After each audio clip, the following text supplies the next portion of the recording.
umangala walibutho lukakhethu lifika ngezikhukutha kwinkundla kaFesto kwi-High Court yaseRoma. Bangena besithi sizomangalela lo mntu lahlekisinkitha esithi ukhona namandla ozayo onguYesu Kristu. Lo mntu othi abantu abalele ukufa ngomso bazobuya bavuke. Sizomangalela yena.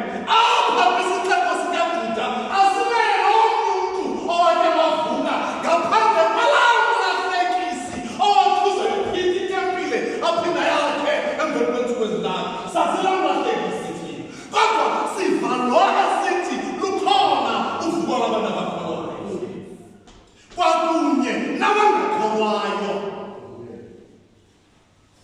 Wathi uFelix njengejaji, khwela wena Paul uziphendulela.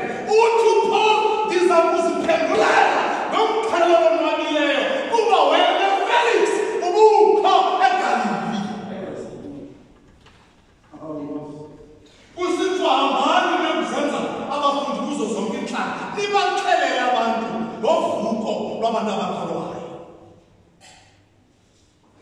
Ithi iBhayibhile yathi ngoko nangoko ijaji uFelix yoyika kuba ibiyivile le nto yovuko lwabantu abakholwayo. Yathi ndiyayinqumamisa le case ngokwexesha elingachazwanga.